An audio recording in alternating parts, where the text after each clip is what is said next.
اب حکم آ گیا کہ جتنی بھی پہلی شریعتیں تھیں یا مذاہب تھے ان کو ترک کر دیا جائے اور میرے مصطفیٰ کی شریعت پہ عمل کیا جائے. اسی کے اندر کامیابی ہے.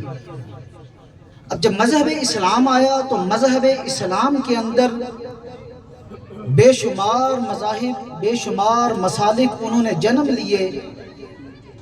ہر مذہب، ہر مسلک یہ دعویٰ کر رہا ہے کہ میں جنتی ہوں، میں جنتی ہوں، میں جنتی ہوں. آئیے ہم دیکھتے ہیں کہ جنتی مسلک ہے کون سا. حضور علیہ السلام نے ارشاد فرمایا پہلی امتوں میں 72 فرقے تھے، میری امت میں 73 ہوں گے. 72 جنت، 72 جہنم کے اندر جائیں گے، ایک جنت کے اندر جائے گا. صحابہ نے عرض کی یا رسول اللہ جنت کے اندر کون سا جائے گا؟ حضور نے فرمایا جو میرے طریقے پر ہوگا اور مجھ مصطفیٰ کے صحابہ کے طریقے پر ہوگا وہ جنت میں جائے گا. پہلی بات،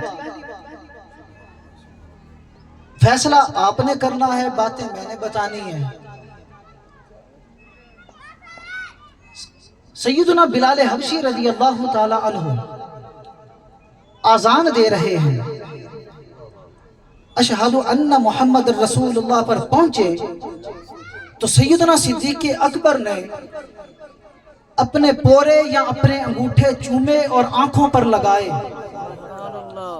حضور علیہ السلام نے دیکھا تو فرمایا جس نے میرے یار ابو بکر جیسا عمل کیا اللہ اس کی شفاعت فرما دے گا. آج خود فیصلہ کر یہ عمل کس مذہب کے اندر پایا جا رہا ہے جو مصطفیٰ کا نام سن کے پوروں کو چومے. وہ کوئی نئی بدعت ایجاد نہیں کر رہا، وہ اسی طریقے پر تھا جس پر محمد کا صحابی ابو بکر تھا. اور روایت ہم یا رسول اللہ مدد کہتے ہیں، یا رسول اللہ انظر حالنا. کہ قرآن پاک کے اندر بھی یہ ہے یا ایھا الذین آمنوا لا تقولوا رائنا وقولوا انظرنا. اے ایمان والو رائنا نہ کہو بلکہ یہ کہو ہم پر نظر کرم فرمائے. ہم آج بھی ادھر بیٹھے، ہمارا یہ عقیدہ ہے کہ آج بھی ادھر بیٹھے اگر ہم کہہ رہے ہیں تو مصطفیٰ گنبد خضرا میں سن رہے ہیں. مولا علی راوی اس بات کے حضور کے وصال کے بعد 3 دن کے بعد ایک شخص آیا، قبر انور پر آیا اور آ کر کہتا ہے یا رسول اللہ قرآن پاک کا فیصلہ ہے وَلَوْ أَنَّهُمْ إِذْ ظَلَمُوا أَنفُسَهُمْ جَاءُوكَ فَاسْتَغْفَرُوا اللَّهَ وَاسْتَغْفَرَ لَهُمُ الرَّسُولُ لَوَجَدُوا اللَّهَ تَوَّابًا رَحِيمًا. یا رسول اللہ قرآن کا فیصلہ کہ محبوب اگر یہ اپنی جانوں پر ظلم کر کے آپ کی بارگاہ میں آ جائے، آپ ان کے لیے شفاعت کریں، دعا کریں تو یہ اللہ کو مہربان پائیں گے. میں اسی لیے آیا ہوں.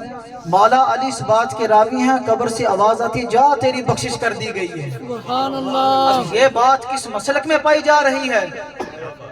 یہ خود فیصلہ کرے. جس بندے کے اندر یہ عقیدہ اور یہ نظریہ ہے وہ سمجھ لے کہ وہ بدعت نہیں کر رہا، وہ مصطفیٰ کے صحابہ کے طریقے پر عمل کر رہا ہے. سبحان اللہ. آخری بات، اظہار خیال کا ٹائم تھا، آخری بات مسند احمد کی روایت. سبحان اللہ. حضرت ابو ایوب انصاری حضور علیہ السلام کی قبر انور پر گئے اور جا کر جبہہ ڈال لیا. مروان آیا، اس نے دیکھا کہ قبر انور کو کسی نے جبہہ ڈالا ہوا ہے اور فریاد کر رہا ہے، راز و نیاز کی باتیں کر رہا ہے. اس نے پیچھے سے کہا اوئے یہ تو کیا کر رہا ہے؟ حضرت ابو ایوب انصاری نے پیچھے مڑ کے دیکھا تو فرمایا سن، میں کسی پتھر کے پاس نہیں آیا، میں تو رسول اللہ کے پاس آیا ہوں. آج بھی اگر کوئی یہ کہے کہ اللہ سے مانگو، صرف اللہ سے مانگو اور اللہ ہی کے در پہ جانا چاہیے، وہ قطعاً صحابہ کے رستے پہ نہیں ہے. ہم تو یہ کہتے ہیں کہ ہمارا حج بھی تب قبول ہوتا ہے جب ہم مصطفیٰ کی بارگاہ میں حاضری دیتے ہیں. ہم کسی پتھر کے پاس نہیں جاتے، ہم تو رسول اللہ کے پاس جاتے ہیں. سید اعلیٰ حضرت نے فرما دیا عرش حق ہے مسند رفعت رسول اللہ کی، دیکھنی ہے حشر میں عزت رسول اللہ کی. اور جو ان سے مستغنی ہوا آج لوگ کہتے ہیں جی ہم نمازوں کی وجہ سے جنت میں جائیں گے، زکوٰۃ و حج کی وجہ سے جنت میں جائیں گے، اپنے اعمال کی وجہ سے جنت میں جائیں گے۔ سید اعلیٰ حضرت نے جواب دیا وہ جہنم میں گیا جو ان سے مستغنی ہوا، ہے حاجت ہے خلیل اللہ کو حاجت رسول اللہ۔ رب ذوالجلال حضور کا صدقہ میرے کہے گئے چند کلمات کو قبول فرما کے ہم سب کے لیے ذریعہ نجات بنائے، اجر عظیم عطا فرمائے۔ وآخر دعوانا ان الحمدللہ رب العالمین۔